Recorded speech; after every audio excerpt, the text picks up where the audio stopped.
Hello friends, स्वागत है आप सभी का हमारे यूट्यूब चैनल हाई फाई महासंग्राम में। दोस्तों, इस वीडियो में बात करेंगे यूपी ट्रिपल एससी का जो पेट एग्जाम है। तो इसमें जो इंडियन इकोनॉमी के इंपॉर्टेंट टॉपिक हैं, यानी जितने भी टॉपिक हैं सभी टॉपिक को कवर किया जा रहा है। आज टॉपिक लिया है हमने नीति आयोग। पिछले वीडियो में हमने लिया था योजना आयोग क्या था, कि उसके पहले अध्यक्ष कौन थे, लास्ट अध्यक्ष कौन थे, सबसे पहले योजना समिति के बारे में किसने बताया था, एम विश्वेश्वरैया कौन थे, इन सब पूरा डिस्कस किया था। आज हम डिस्कस करेंगे नीति आयोग के बारे में। तो पहला है नीति आयोग है क्या, तो एक तरीके का थिंक टैंक है। फिर यहाँ से नीति आयोग का फुल फॉर्म देख लेते हैं। तो national institution for transforming India इसका फुल फॉर्म है। हिंदी में देखा जाए तो राष्ट्रीय भारत परिवर्तन संस्थान इसका नाम है। सबसे पहले बात कर लेते हैं इसकी स्थापना कब हुई थी। तो 1 जनवरी 1915 को हुई थी। कब हुई थी? 1 जनवरी 2015 को। कब हुई थी? 1 जनवरी 2015 को हुई थी। फिर यहाँ से आगे डिस्कस करते हैं। तो पूर्ण रूप से कब लागू हुआ था? 2017 से लागू हुआ था और 15 में बना था, यानी 15 में स्थापना हुई थी और पूर्ण रूप से 2017 से लागू किया गया था। किसके द्वारा? तो बीजेपी सरकार के द्वारा, बीजेपी द्वारा स्थापना की गई थी। किसके? भारतीय जनता पार्टी के द्वारा इसकी स्थापना की गई थी।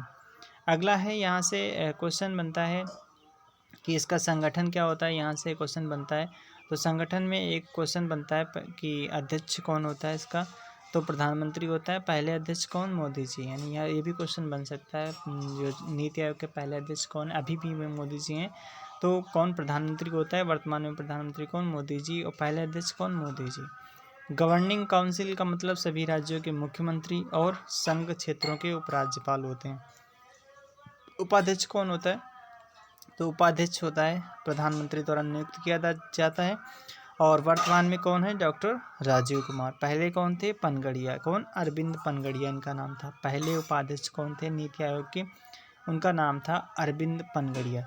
सीईओ कौन है? तो अमिताभ कांत जी हैं। आंशिक सदस्य कौन नियुक्त करता है? नियुक्ति होती है पीएम द्वारा। ठीक है, नियुक्ति होती है पीएम द्वारा।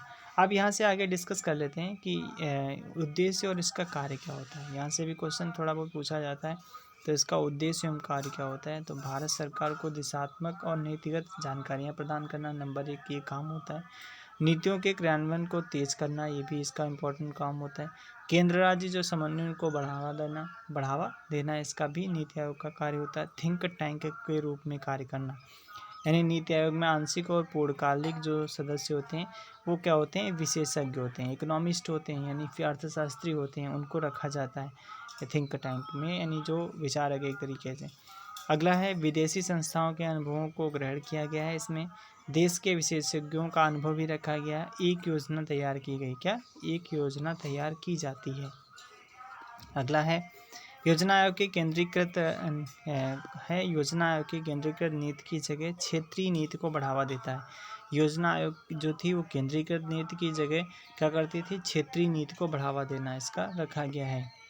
अगला है कि अब यहाँ से जो बनता है कि नीति आयोग, यहाँ पे नीति आयोग में क्या डिफरेंस था? तो ये भारतीय विद्वानों के मॉडल पर आधारित है। ये किस पे वहाँ पे पढ़ रहे थे? जो योजना आयोग था वो किस पे? विदेशी, यानी विदेशी संस्थाओं के अनुभवों को ग्रहण किया गया था इसमें। और इसमें नीति आयोग में मुख्यतः क्या रखा गया है? तो आप यहाँ से डिफरेंस देखेंगे, योजना आयोग और नीति आयोग में मुख्यतः डिफरेंस कौन कौन से हैं। तो ये योजना आयोग जो थी वो रूसी मॉडल पर आधारित थी। किस पे? रूस के मॉडल पर। और नीति आयोग जो है भारतीय विद्वानों के मॉडल पर आधारित है। अगला है, योजना आयोग जो है केंद्रीय भूमिका अधिक होती है इसमें। और नीति आयोग में क्या है? सहयोगी, यानी कि पीएम, सीएम, उपराज्यपाल सभी को रखा गया है। तो सहयोगी संघवाद को बढ़ावा दिया गया है। इसमें क्या किया गया था? योजना आयोग में अनुमोदन राष्ट्रीय विकास परिषद द्वारा होता था। इसमें क्या होता है? तो योजना अनुमोदन स्वयं द्वारा की जाती है, स्वयं द्वारा। अगला है कि सरकार की भूमिका क्या होती है? इसमें ज़्यादा होती है योजना आयोग में। इसमें क्या होता है? सरकार के साथ निजी क्षेत्रों की भी भूमिका होती है। योजना केंद्रीकृत होती है। इसमें क्या होता है? योजना क्षेत्रीकृत एवं स्थानीयता पर बल दिया जाता है। अब यहाँ से देख लेते हैं इस तरीके से।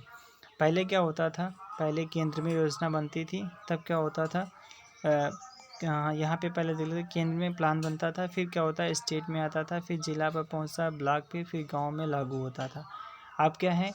अब तो जैसे यहाँ पे मान लिया गाँव में हॉस्पिटल बनना है, ठीक है, गाँव में हॉस्पिटल बनना है, तो इधर से यहाँ से गांव से बनता है प्लान, बनता है प्लान, पहुँचते पहुँचते फिर वो क्या होता है ब्लॉक स्तर पर पहुँचता है, फिर जिला स्तर पर पहुँचता है, फिर केंद्र स्तर पर पहुँचता है। इस तरीके से होता है। जैसे नहीं देखते हैं कि गांव में प्लान बना, फिर ब्लॉक स्तर पर गया, जिला, स्टेट, फिर केंद्र में पारित हो जाता है, पास होके तब आ जाता है। तो ये प्लान इस तरीके से कार्य करता है। कौन? नीति आयोग कार्य करता है। ये केंद्रीकृत था योजना आयोग, लेकिन ये क्या है? क्षेत्रीकृत है। नीति आयोग क्या है? क्षेत्रीकृत है। चलिए दोस्तों, आज के लिए इतना ही। Thank you.